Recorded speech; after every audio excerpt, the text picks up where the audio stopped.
Hey guys, welcome back to my channel. So today's video is hopefully going to be an interesting one. I hope you guys actually enjoy today's video because I've had like these things going on in my head for a long time. So I was like, let me just do a video because these are things I wish I had actually watched someone say, or I wish someone had particularly told me about, because I don't think I got advice like this before I got married. The regular things we hear people advise you about, or our Nigerian parents tell you, is that quarrel must come, learn to live with your husband in peace. Those are the things that our parents way back, and even a lot of them now, would still tell you. They will not point out these things I'm going to tell you guys now. If you're new to my channel, if you're watching my channel for the very first time, don't forget to subscribe, okay, and leave the video a thumbs up. That's actually how we know that you like the video. And yeah, leave me a comment at the end of the video. I'll let you guys know what I want you to comment on. Then you can leave me a comment in the comment section. I'm going to be telling you guys 5 things that I think women should do before marriage. Now, let me just give you guys a background of my own story. I got married 7 years ago. This was in April, so in like June or July, I'm not even sure, don't ask me, you guys. I was so pregnant that pregnancy brain makes me not remember 1 month because I'm serious, I don't know the month, I don't even know the day. So yeah, anyway, in June or July will be 7 years married, and it's been a very up and down journey. There've been really great times and there've been really bad low times. So just so that you guys know that I'm not 1 year or 2 years in marriage, 7 years, and you guys know that 7 is a lucky number. So this is our year to hammer, this is our year to blow. Let me just start with this video because I'm beginning to talk a lot of. So the very first thing I would say for any woman who wants to get married is, which this is probably cliche, or it's, some people may feel it's overflogged, but I don't think you can flog this enough. You need to be financially independent. I cannot hammer this enough. I have said it countless times. I would never let any of my girls get married before they start making money. They need to start making money, working, running a business, at least be at a certain level in their businesses before they get married. So any man that's going to be getting married to them is going to have to wait until, they have, figured that part of their lives out. That is what I want for my girls. And some might hear me and they feel like, oh, does it mean you suffered in that part? No, I did not. But when I got married, I was financially dependent because I got married in my final year. I was writing my project. I think just immediately after my project was when I got married, and so I didn't really get to work. I served, and during my service year, I was paid a reasonable amount of money because I was also paid by the state government, and I know how good it felt to collect my NYSC pay and to collect Lagos state government pay, and have money to spend on my own. I've always been that kind of girl who wanted to work. That's why I say sometimes life happens. It had been my dream. You guys don't understand. Get a job, to wear like those beautiful skirt suits, drive my own car, just be my own woman and be a boss in whatever field I choose to be in before I actually get married. But my life did not happen that way. I still tell my husband till today, life did not happen that way. And the truth is, right now, if I'm offered a job, a comfortable job, to work in an office and wear the skirt suits and the beautiful dresses we have now for work, I will not take the job because right now I don't want to work in an office. Maybe it's because my life is a bit different, maybe because there are children involved or something, but I don't think I want that kind of life. And I don't think I want a very casual, laid back life, a life where I can wear jeans and I can wear sneakers and I can wear shorts. But anyway, the truth is that no matter how amazing your husband is, there are a lot of women who were lucky enough to marry amazing men. But I would say that no matter how amazing your husband is, it will get to that point where, I don't know about other people, it might not be the same for everybody, but there are times where you just want to bring out your money and spend it the way you want. You don't want to have to explain to somebody that, okay, this is exactly what I want to buy.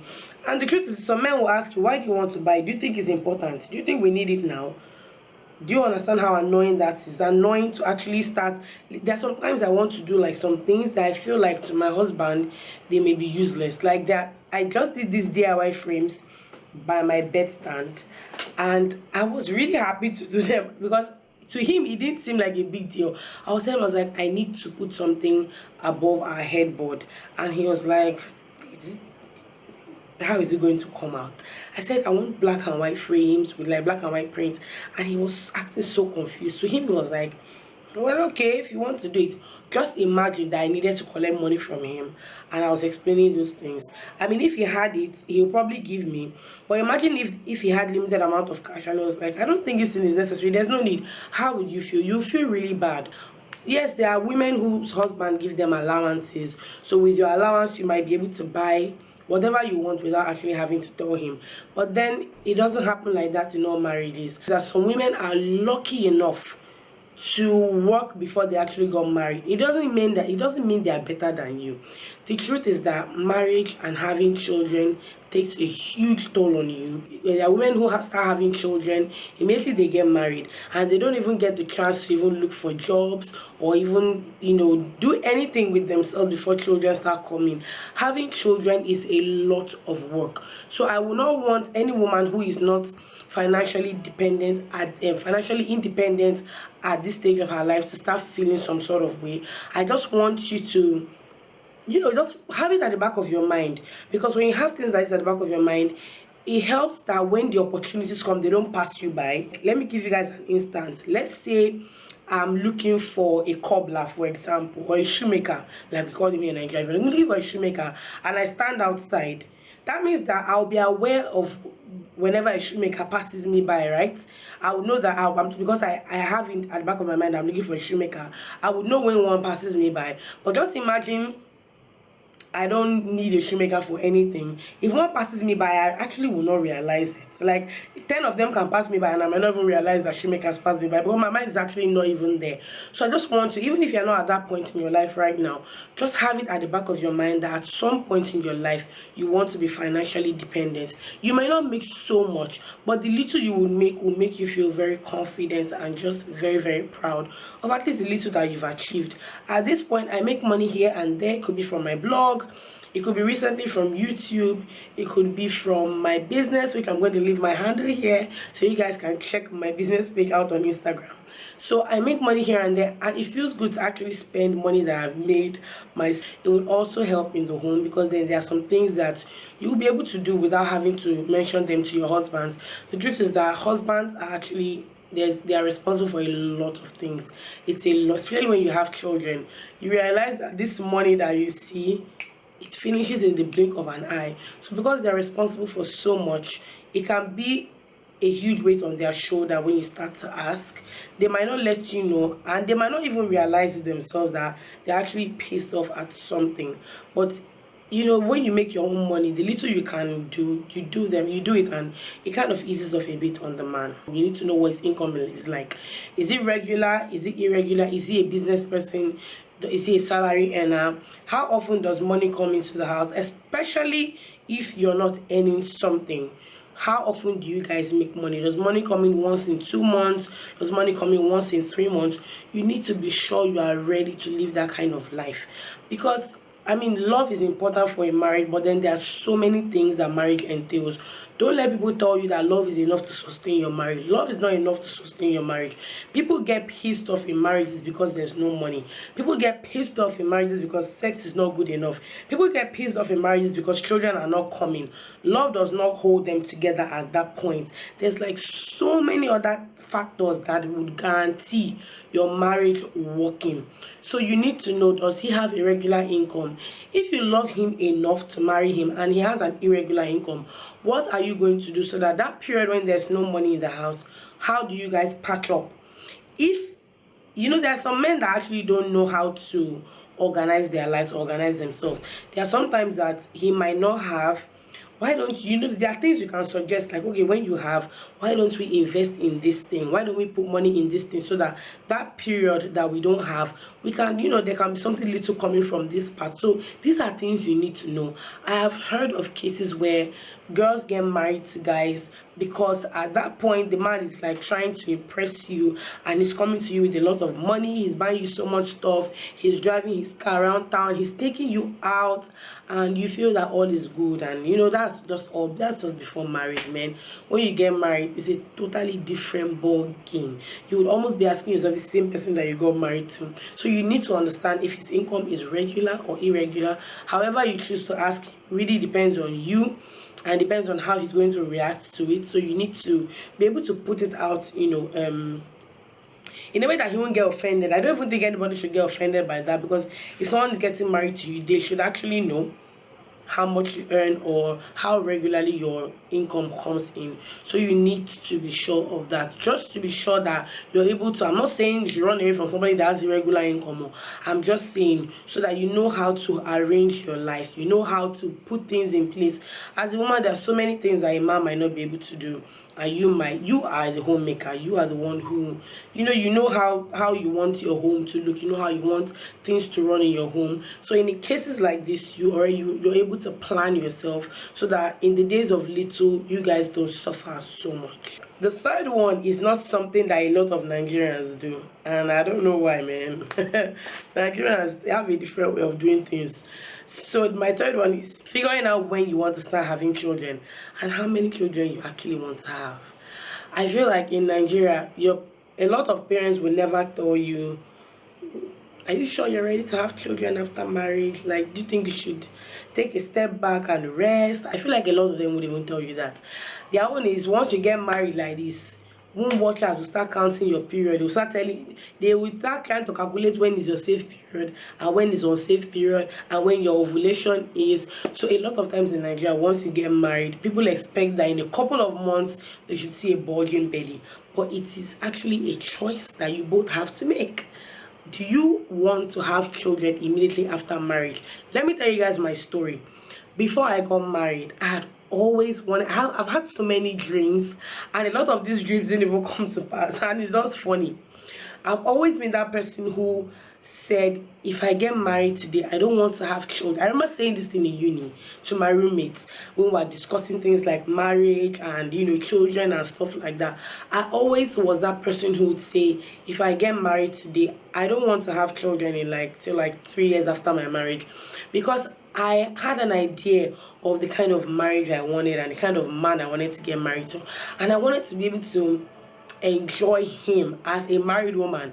And I know that you guys, you might spend a lot of time together as a couple when you guys are dating, but then spending time as a couple when you're married is completely different. It's just different on another level. It's like a legal level. So there's a lot of confidence. You can do it in the open. You can come out and be happy. But you know, there's way dating is, like, you guys are dating and you're like, you know, you're just trying to be on the low and, you know, low key and stuff like that. So I always wanted to be that person that would get married and stay 3 years without having children. That was me.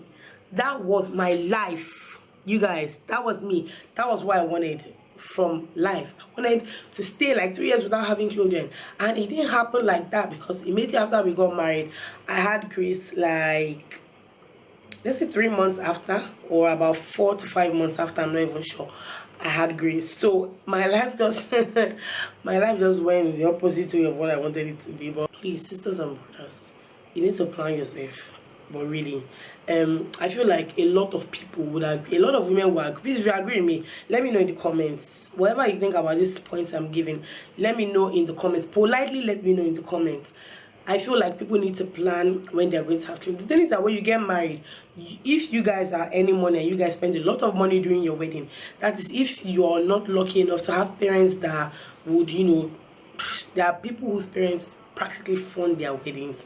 But if you're not in that kind of situation, that means you spend quite a lot for your wedding. So you might want to, you know, relax and kind of reload and reboot and everything, and, you know, just gather some cash back and, you know, get back on your feet.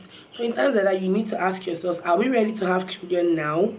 and am I ready to have a baby now? Or if you're working, do I want to work for a bit before I start having children? If you're running a business, do I want to run my business for a bit until I find someone that I can actually trust to put in charge of this business, so that if I get pregnant tomorrow and I'm too tired to come into the shop, someone can stay there for me? Or if I have my baby and I'm too tired to come into the shop, those are things that you need to have in mind.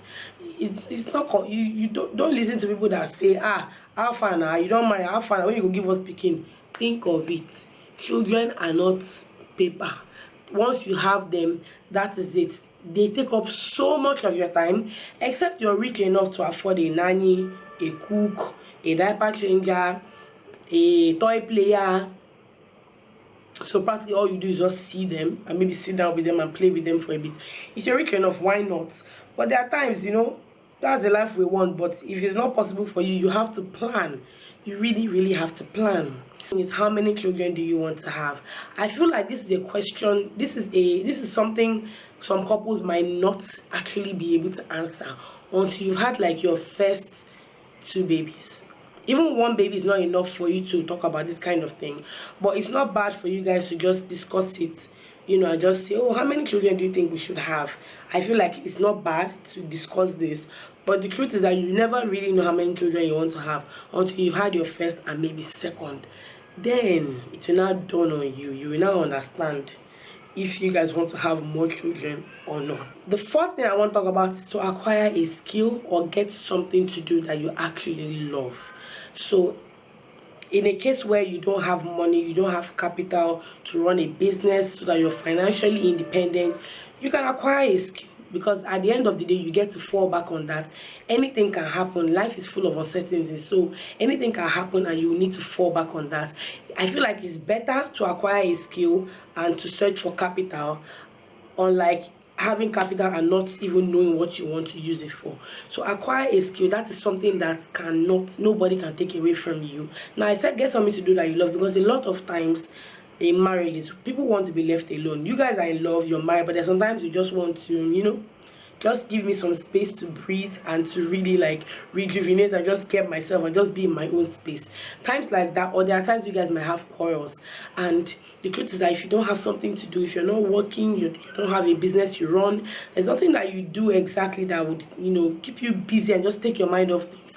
You might actually be so depressed and you'll be sulking, especially if you're married to a man who doesn't even know how to make up. He doesn't want to say sorry, he just doesn't want to make up. Times like that, you fall back on the things that you love. They get your mind off things until you guys are actually ready to come back and make up. That's why I say women always get something that you love to do. The 5th one is learn to be flexible, accommodating, learn how to try new things, because marriage is unpredictable. Anything can happen. Do things that won't affect you in a negative way. If you guys understand, that means there should be a limit to how flexible you are with things. And I'm not just talking about sex, please. People should not think I'm talking about just sex. I'm talking about in a lot of things, in the kind of food you eat. Because in marriage, there's sometimes, how you start to watch football because your partner loves football, just so that you guys can hang out together. You start to eat a certain type of food because your husband likes a certain type of food. For example, my husband watches Jane the Virgin with me because that's what I watch a lot of times. So instead of him to sleep, he'll be like, okay, let me just sit down with you now, let's watch this Jane. So once Jane the Virgin starts and he hears that narrator, he's like, oh my god, no. But we play video games together. That's why I said learn to be flexible. Don't just be stuck, doing the things that you knew how to do. These are the 5 things that I feel that women should know before they get married. I hope you guys enjoyed this video. If you did, don't forget, give it a thumbs up. Leave me a comment below. If you guys have other tips, please let me know, because I'm sure a lot of married women, a lot of women, not married women, a lot of women will be watching this video and they want to know if there are other things that you guys feel that women should do or women should know before they get married. Please leave them in the comments, and I will see you guys in my next video. Thank you guys so much for watching. Bye.